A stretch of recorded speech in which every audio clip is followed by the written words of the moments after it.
chose that passage about the Transfiguration because it seemed to me to mirror what is going on in the world.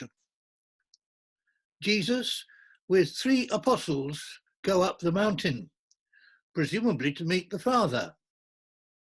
God often meets people on a mountain. Jesus was doing what we are not at present allowed to do ourselves: go to church with others. All our churches are open for peace, quiet and prayer. What happens on that mountain is very significant. Jesus was transfigured, so the disciples saw him in all his glory. It was such a wonderful but terrifying experience that Peter suggested erecting 3 dwellings so they could remain on the mountain for a good time. Later on, Peter describes their experience using these words: "We had been eyewitnesses of his majesty." When we meet God in worship, the intention is that we will be changed. When you come face to face with Jesus, that's what's supposed to happen. Something of the nature of Jesus rubs off on us. Worship is supposed to be transforming, but you're not intended to stay in church forever. And at the end of our services, we go back to everyday world. We often say, "Go in peace, to love and serve the Lord." Now, I've just started reading a new book by Rabbi Jonathan Sacks called Morality. I haven't got very far yet, but he states that our society has changed. In the past, society was based on we. Now, the emphasis is me. We may find that this virus pandemic will mean the world will change for the better. We've already had 3 sets of neighbours offering to shop for us, so thank you all very much.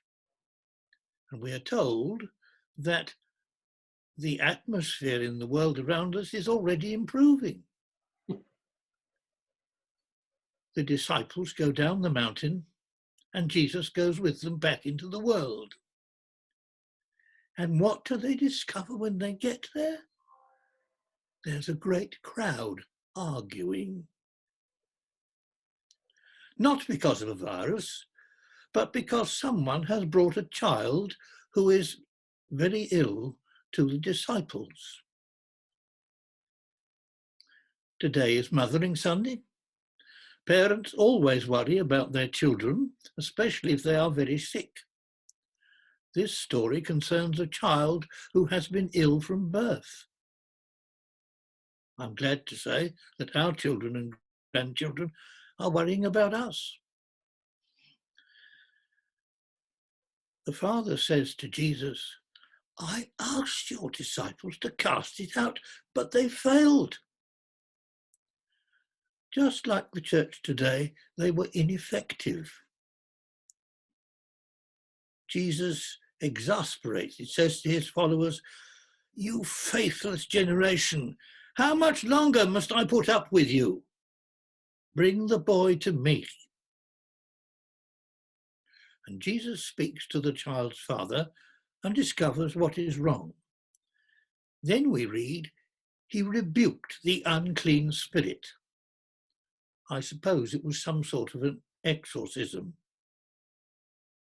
As a result, the crowd reacted and said, "He's dead." But Jesus took him by the hand, lifted him up, and he was able to stand.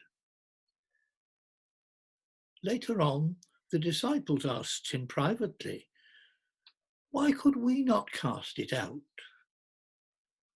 And Jesus stated on this occasion, "Only prayer can drive this kind out." And finally, when you wash your hands, say the Lord's Prayer. That's probably more effective than singing happy birthday twice.